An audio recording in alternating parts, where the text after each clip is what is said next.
What is linguistics? At its heart, linguistics is the scientific study of human language.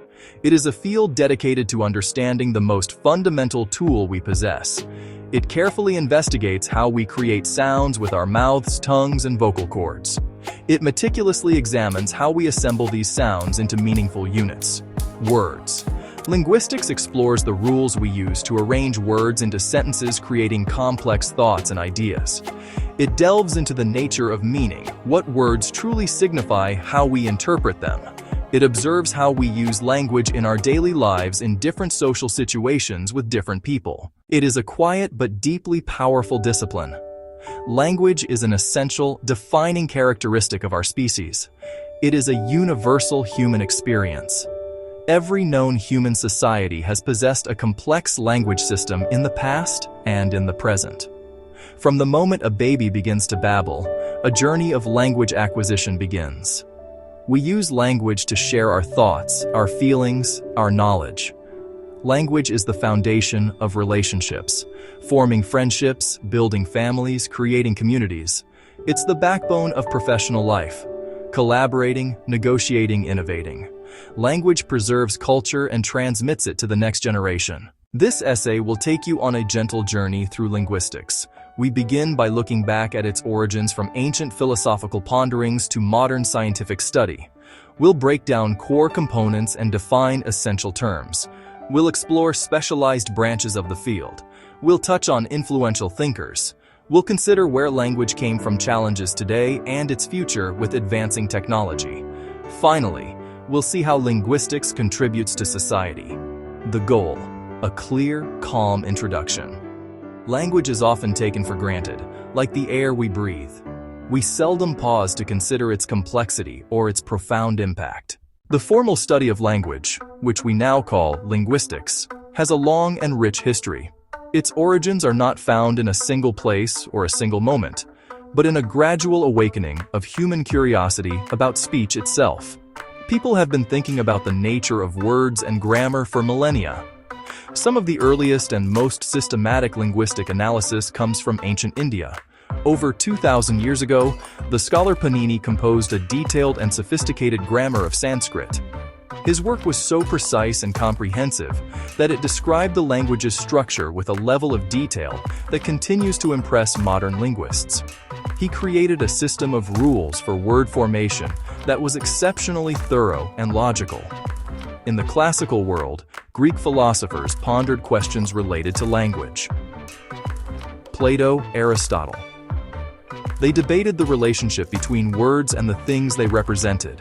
They were interested in whether names were naturally connected to their objects or were simply a matter of human convention.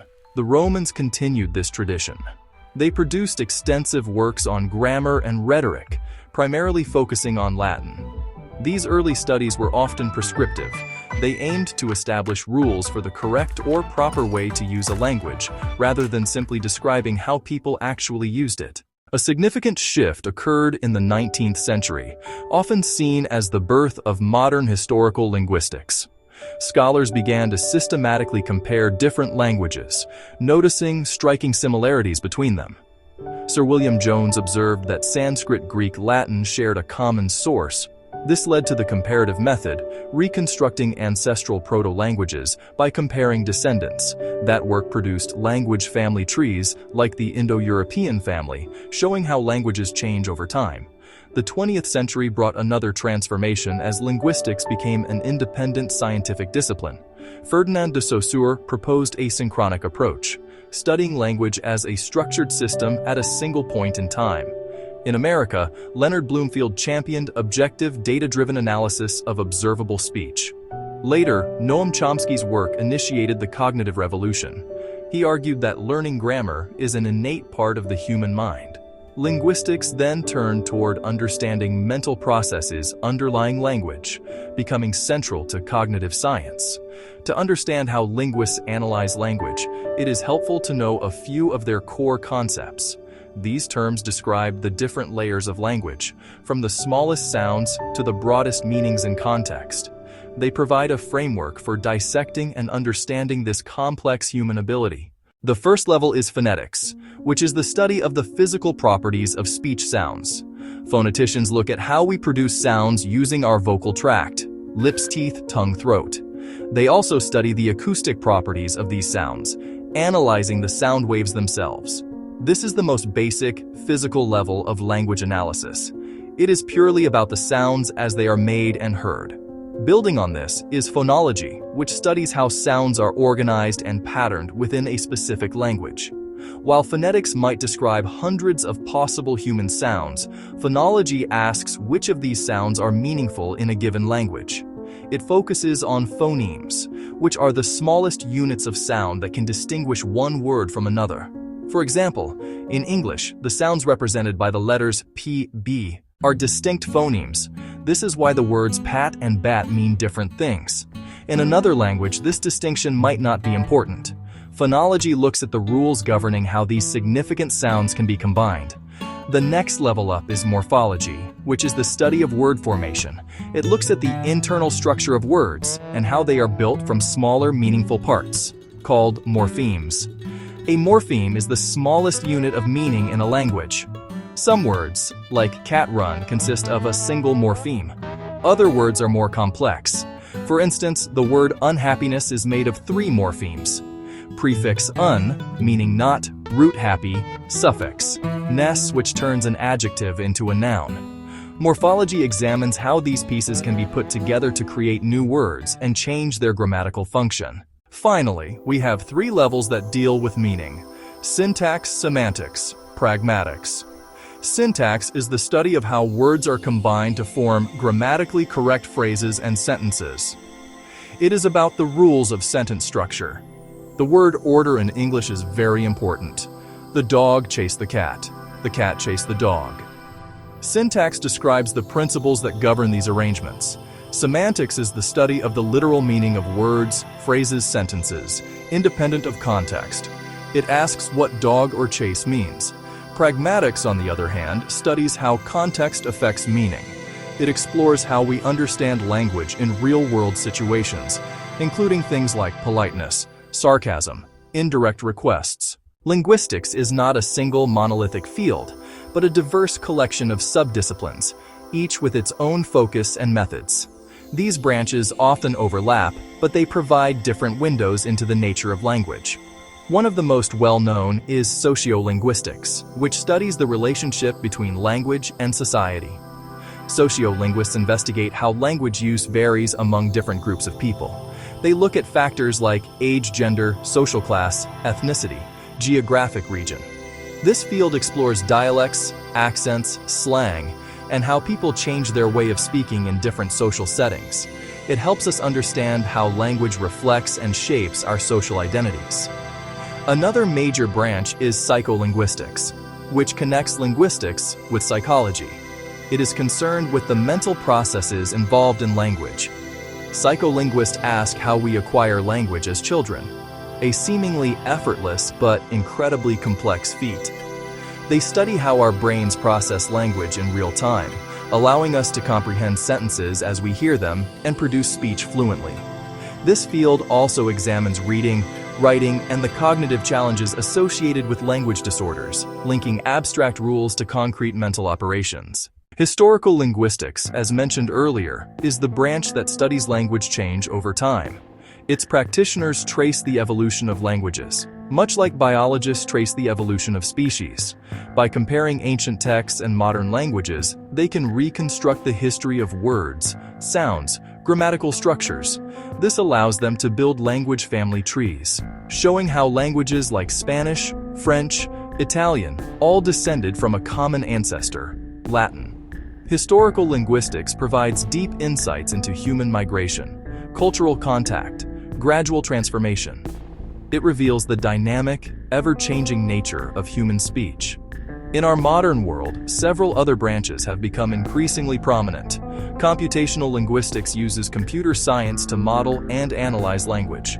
This field is the driving force behind technologies like machine translation, voice recognition software, and search engines. Applied linguistics focuses on using linguistic knowledge to solve practical, real-world problems. Field linguistics involves the primary documentation of languages, often those that are endangered or have never been written down, building dictionaries, grammars, and community resources. Section 5. The Architects of Understanding. Notable figures in linguistics. Ferdinand de Saussure is often called the father of modern linguistics for proposing that language should be studied as a formal system of signs, distinguishing langue and parole, and laying foundations for structuralism.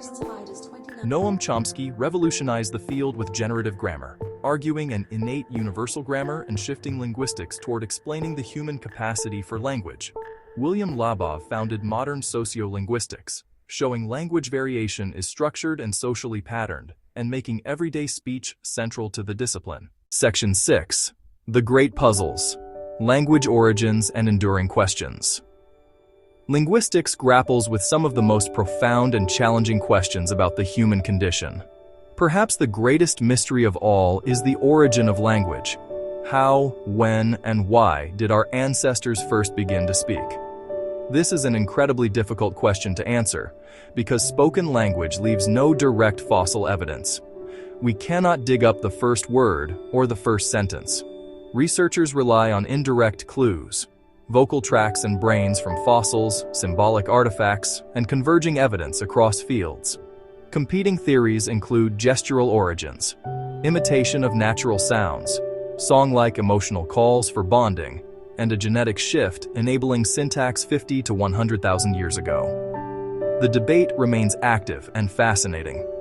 Beyond origins, the relationship between language and thought is central. The linguistic relativity debate, tested with domains like snow vocabularies, color perception, spatial navigation, and concepts of time.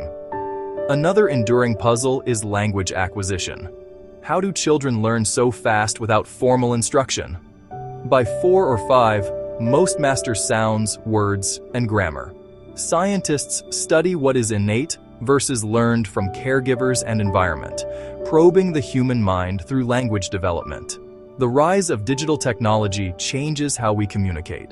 Texting, social media, instant messaging, creating informal, creative, faster written styles with abbreviations, emojis, and playful punctuation. Language adapts to new mediums, giving linguists a real-time laboratory for language change.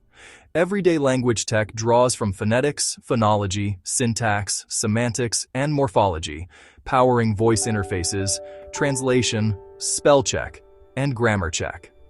As AI grows better at language, linguists probe meaning and embodiment. Can a machine with no body or emotions grasp words like love or sadness? They guide responsible, human-centered tools. AI can replicate biases in data. Linguists help identify and mitigate them, so language tech is fair and equitable. Language is much more than just a tool for exchanging information. It is deeply intertwined with our identity and our culture. The way you speak, your accent, your dialect, your choice of words says a lot about who you are and where you come from. It can signal your geographic origins, your social background, and the groups you identify with. For many, language or dialect is a source of pride and a vital part of identity. Yet, linguistic diversity is shrinking. Roughly half of the world's 7,000 languages may disappear this century, erasing worldviews, knowledge, oral histories, poetry, and songs. Linguists urgently document, archive, and support revitalization. They also challenge linguistic prejudice, showing all dialects are complex, systematic, and valid, promoting linguistic rights and respect. In education, phonology informs phonics. Morphology helps students build and unpack complex words. Applied linguistics improves language curricula and communicative competence. In law, forensic linguistics aids authorship analysis, clarifies meaning in statutes and contracts, and interprets spoken evidence for fairer decisions. In health, phonetics, phonology, and neurolinguistics guide diagnosis and therapy for communication disorders, improving quality of life. In business, semantics and pragmatics craft clear, persuasive messaging. Sociolinguistics aligns voice to audiences.